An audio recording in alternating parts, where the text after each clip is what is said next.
예수님이 가르쳐 주신 기도 세 번째 시간입니다.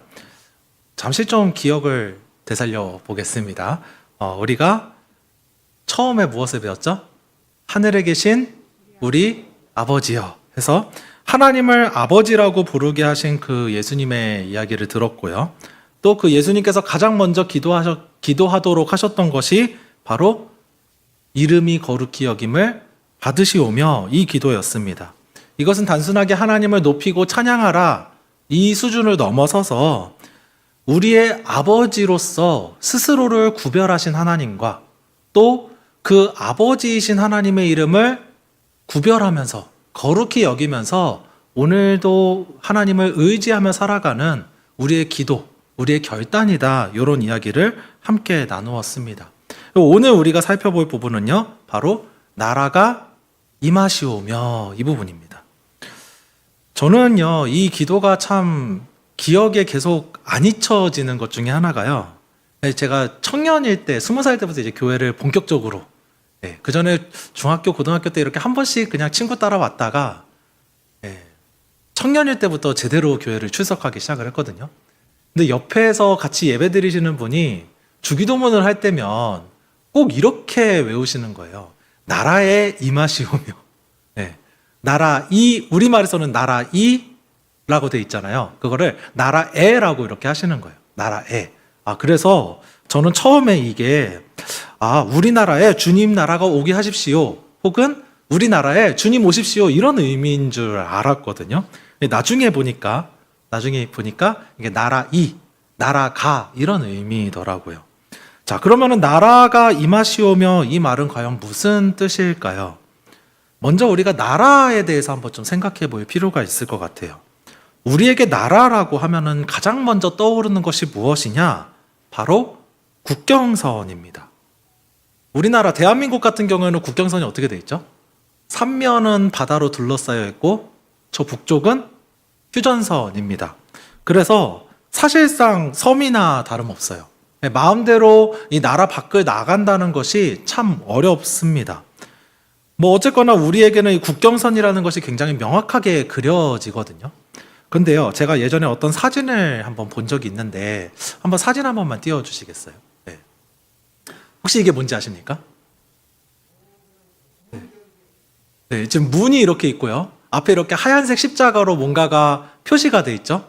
그리고 그 십자가 양옆으로 보면 제가 일부러 노란색으로 잘 보이라고 표시를 해놨는데 저기 글자가 써 있습니다. 이게 뭐냐면요, 유럽의 어느 집 앞이에요. 유럽에 있는 어떤 가정집 앞인데 저 십자가로 표시된 데가 국경선입니다. 한쪽은 네덜란드고요, 한쪽은 벨기에라고 하는 나라예요. 지금 문을 사이에 두고, 문 앞에 두고서 나라가 바뀌는 거예요. 유럽 같은 경우에는 국경선이 막혀 있지가 않아가지고 누구나 쉽게 이 나라와 나라 사이를 넘나들 수가 있습니다. 밥 먹다가도 넘어갈 수 있고요. 차 마시려고 벨기에 나가고 밥 먹으려고 네덜란드 가고 이런 게 가능한 거예요. 우리에겐 참 낯선 풍경이죠. 자, 근데 이렇게 명확하게 국경선을 표시할 수 있는 것은 오늘날 아주 정밀하게 땅의 그 경계를 측량할 수 있는 그 측량 장비가 있기 때문에 그렇습니다. 반면에요, 아주 옛날로 한번 돌아가 보죠. 예수님이 이 땅에 오셨을 때 2000년 전 그 과거를 한번 생각해 보면은요, 그때는 과연 이렇게 땅의 경계를 명확하게 표시할 수가 있을까요? 국경선을 이렇게 여기서부터 여기까지는 딱 내 땅이다라고 정확하게 표시할 수 있을까요? 아마 좀 어려웠을 것 같습니다. 사람들과 사람들 사이에서는 내 땅하고 다른 사람의 땅하고 좀 구별을 해야 되잖아요. 구분을 해야 되잖아요. 그 구분을 무엇으로 했느냐? 바위나 돌같이 좀 이렇게 크고 무거운 것들, 확 눈에 띄는 그런 지형지물을 경계표로 삼았습니다.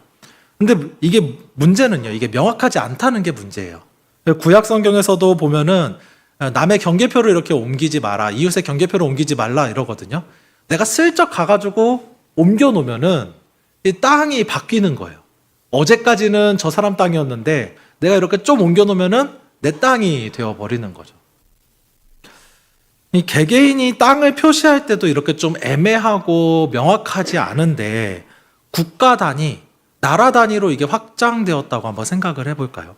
그럼 더더욱 경계가 명확하지가 않습니다. 정확하게 국경선을 이 땅에다가 그을 수가 없어요. 뭐 그거를 다 울타리를 쳐가지고 여기가 내 땅, 저기는 네 땅 뭐 이런 식으로 구분하기에는 자원도 너무 많이 들어가고 그 할 만한 어떤 노동력도 없었을 겁니다. 그러니까요, 대충 요 산까지는 우리 땅, 저 강 넘어가면은 당신 땅, 이런 식으로 그렇게 대충 구분해 놓는 거예요.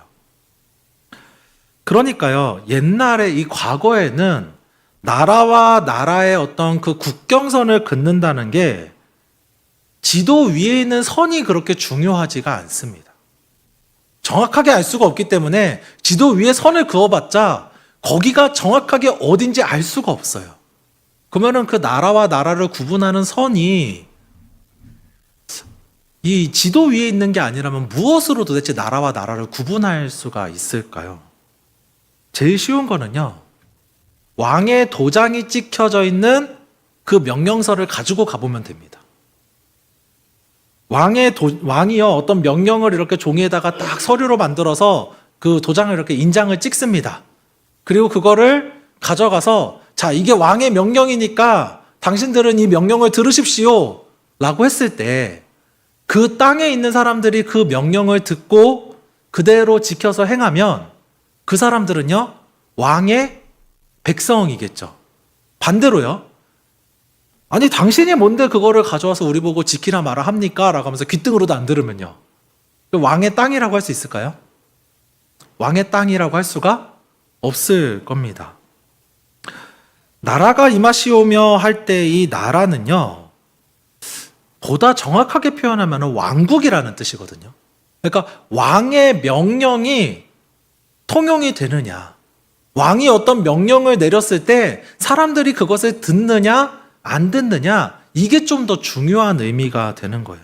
하나님 나라 역시도 마찬가지입니다. 눈에 보이는 어떤 영역이나 경계가 중요한 게 아니고요, 저기 뭐 하나님 나라가 도대체 어디 있느냐, 우리 눈에는 하나님 나라가 보이지 않는데 저 우주를 넘어가야 보이느냐, 뭐 그런 것들이 중요한 게 아니고요, 하나님 나라에서 중요한 것은 하나님의 명령이 지켜지느냐 지켜지지 않느냐입니다. 하나님의 다스림이 일어나고 있는 곳, 하나님께서 왕으로서 통치하시는데 사람들이 그 말씀을 듣고 그 말씀을 따르는 곳은 하나님 나라라고 할 수가 있는 거예요. 나라가 임하시오며 할 때 그 나라는요, 하나님의 통치가 이루어지는 곳을 말합니다. 하나님의 말씀에 순종이 일어나고 하나님이 원하시는 그 일들이 실현되는 곳을 하나님 나라라고 부르는 거예요. 그래서 복음서를 잘 읽어보게 되면은요, 이 하나님 나라를 꼭 죽어서 가는 그 천국만으로 이야기하지를 않습니다. 누가복음 11장 20절인데요. 예수님께서 이렇게 말씀을 하세요. 그러나 내가 만일 하나님의 손을 힘입어 귀신을 쫓아낸다면 하나님의 나라가 이미 너희에게 임하였느니라. 하나님 나라가 어디 있다고요? 너희에게 이미 임했다. 하나님 나라가 임하는 조건이 무엇이냐? 귀신이 쫓겨난다면. 자, 이제 귀신이 쫓겨납니다. 귀신이 그 사람을 통치하고 사단 마귀가 그 사람을 옥죄고 있었는데 그 귀신이 쫓겨납니다.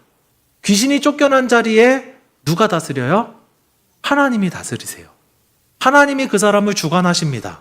그러니까 그곳을, 그 사람의 삶을 하나님 나라라고 부르고 계신 거예요. 또요, 누가복음 17장 21절에서는 이렇게 말씀합니다. 또 여기 있다 저기 있다가도 못하리니 하나님의 나라는 어디에 있다?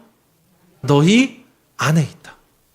예수님의 그 말씀을 듣고 하나님 말씀에 순종하는 사람들, 그 사람들 안에 하나님 나라가 있다라고 말씀하고 계십니다.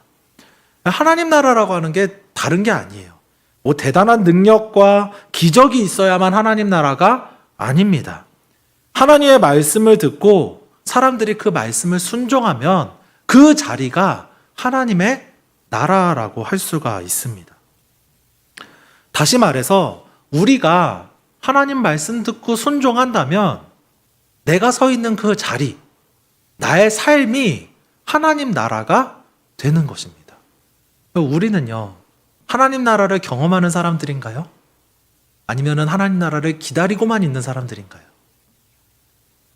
오늘 우리는 하나님 나라를 이미 경험하는 사람들입니다.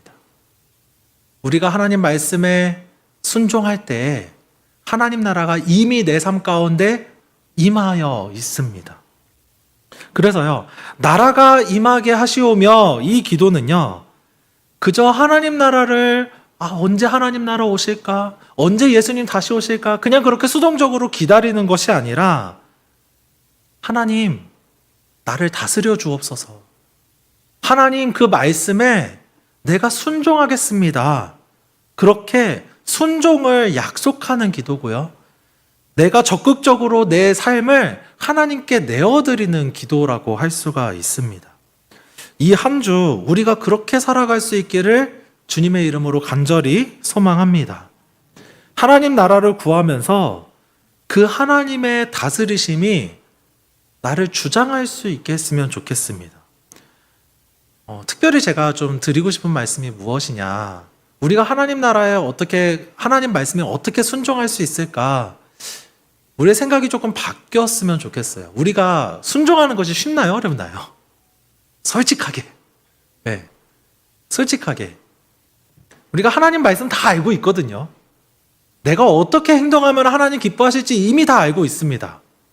그런데요, 참 그게 쉽지가 않아요.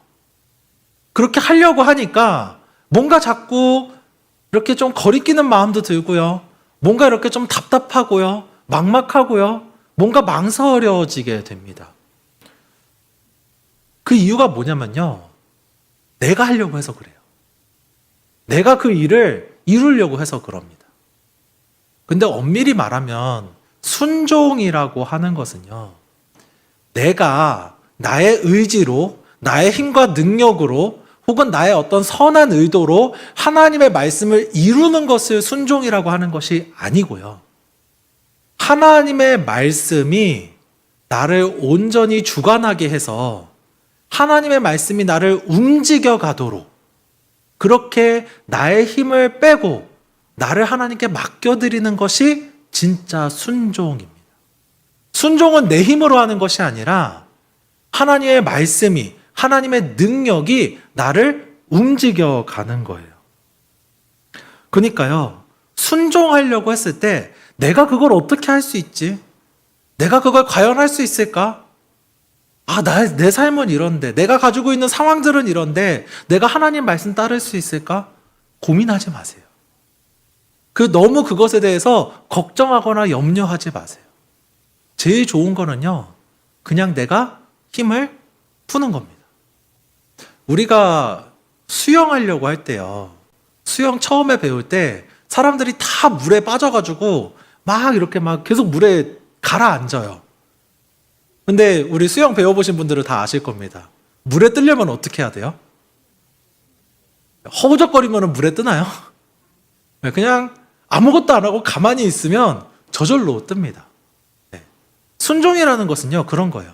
내 안에 하나님이 어떤 마음을 주셨을 때 그거를 거스르지 않는 거예요. 하나님이 주신 그 마음과 생각에 거스르지 않고 그냥 그 말씀에 나를 맡기는 겁니다. 물 위에 나 자신을 그냥 맡겨놓고 편안히 힘을 빼는 것처럼 하나님의 말씀에 내 삶을 맡겨놓고 편안히 힘을 푸는 거예요. 그러면은요, 하나님께서 그 일을 감당할 수 있게 하십니다. 제일 문제는요, 순종을 가로막는 제일 큰 문제는 내 생각이에요. 내가 못할 것 같은 나의 마음, 내가 차마 그것들을 이룰 수 없을 것 같은 두려움, 이것을 했다가는 왠지 내가 손해보고 이 세상에서 뭔가 내가 똑바로 살아갈 수 없을 것 같은 그 두려움이 가장 큰 문제입니다. 그러면은요, 그걸 놔야 돼요. 그걸 놓고 하나님이 나를 저쪽으로 가라고 하시는구나, 그 하나님이 나를 움직일 수 있도록 힘 빼고 그냥 가보는 거예요. 생각들을 정리하고 그냥 가보는 겁니다. 이건 제 경험담입니다.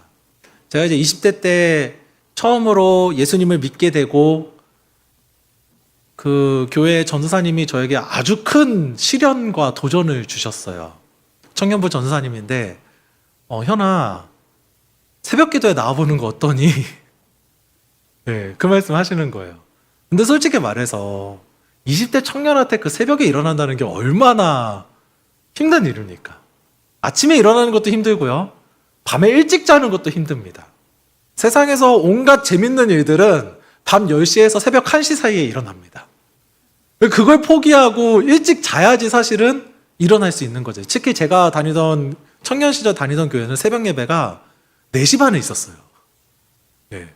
그러면 저는 적어도 아무리 늦어도 3시 한 50분에는 일어나야 뭔가 준비하고 씻고 좀 그렇게 해서 나갈 수가 있잖아요. 또 20대가 그러지 않습니까? 아무도 안 보는데 새벽에 머리 이렇게 떡지고 있는 거 아무도 신경 안 쓰는데 그거 못 참습니다. 예. 그래도 머리 한번 감아야 되고 샤워도 한번 하고 옷도 좀 제대로 입고 나가야지 마음이 좀 편안하잖아요. 그러니까 그 아침에 일어난다는 게 참 쉽지가 않았거든요. 내가 일어나려고 하는데 정말 쉽지 않더라고요. 일어나도 일어나지는 게 아니고요. 나와서 기도를 해도 기도하는 게 아니고요. 근데요, 제가 그거를 자꾸 고민을 하니까 내가 어떻게 일어날 수 있지? 밤에 진짜 재밌는 드라마들 엄청 많은데 내가 저걸 어떻게 참을 수 있지? 밤에 게임하면 진짜 재밌게 할 수 있는데 저걸 내가 어떻게 참지? 막 그 생각하다가 어느 순간 그냥 생각을 좀 정리했어요. 그래, 이게 하나님이 나보고 새벽 기도에 가보라고 하시는 것 같은데 그냥 한번 가보지 뭐. 처음에 한 달 동안은 정말 죽을 맛이더라고요. 네. 아침에도 피곤하고 점심에도 피곤하고 저녁에도 피곤하고, 네. 하루 종일 해롱해롱 되다가, 네. 근데 이게 한 달이 되고 2달이 되니까 조금씩 몸이 편안해지는 거예요. 아침에 저절로 눈이 떠집니다. 네. 알람을 맞춰놓지 않았는데도 나도 모르게 그 시간에 딱 눈이 떠지고 나도 모르게 씻고 있고 나도 모르게 옷을 입고 교회로 가고 있더라고요. 순종한다는 것은 그냥 그 말씀대로 해보려고 그냥 해보는 겁니다. 다 온전하게 순종하지 못할 수 있죠. 온전하게 그 말씀 지키지 못할 수도 있습니다. 그럼에도 불구하고 그냥 해보는 거예요. 오늘 그렇게 순종하면 내일은 조금 더 할 수 있겠죠. 내일 모레는 조금 더 하나님 말씀 따라서 살아갈 수 있을 겁니다. 하나님이 그렇게 우리를 바꾸어 주시고요. 우리가 그렇게 할 수 있는 힘과 능력을 우리에게 주십니다. 이번 한 주 동안, 저는 이제 그 새벽 예배를 말씀드렸지만, 이번 한 주 동안 우리 삶 속에서 한번 그렇게 순종하는 영역들이 조금 더 많아졌으면 좋겠습니다. 나라가 임하시오며 이 기도하면서 내 삶을 조금 더 하나님께 맡겨드리는 거예요. 그렇게 우리 삶 속에 하나님 나라가, 하나님의 그 통치가 임할 수 있기를 간절히 소망합니다. 우리가 그렇게 하나님의 통치를 받을 때, 하나님의 나를 다스리시도록 나 자신을 맡길 때 그 천국이 임한다고 하잖아요. 예수님께서 너희 안에 이미 천국이 있다라고 말씀하시잖아요. 그 말은 우리가 천국에서 누릴 그 기쁨들, 천국에서 누릴 수 있는 그 행복들, 천국에서만이 누릴 수 있는 그 아름다운 은혜들, 우리 삶 속에서 동일하게 느낀다는 거예요. 천국이 임한다는 것은 우리가 바라고 소망하는 그 하나님 나라, 그 하늘나라의 그 기쁨들이 오늘 내 삶 속에 동일하게 임한다라는 뜻입니다. 그래서 이거를요, 학자들이 이렇게 표현하더라고요. 천국을 맛본다. 천국을 맛본다. 우리가 순종하며 살아갈 때, 그 하나님의 통치를 받을 때 우리 삶 가운데 하나님 나라가 임하고요. 우리는 그 하나님 나라에서 하나님 나라를 맛보게 됩니다. 우리 안에 기쁨을 채워주실 거고요. 은혜와 복들을 채워 나가실 겁니다. 이번 한 주가 그렇게 천국을 맛보며 천국의 기쁨을 바라보며 살아가는 우리 모두가 되기를 간절히 소망합니다.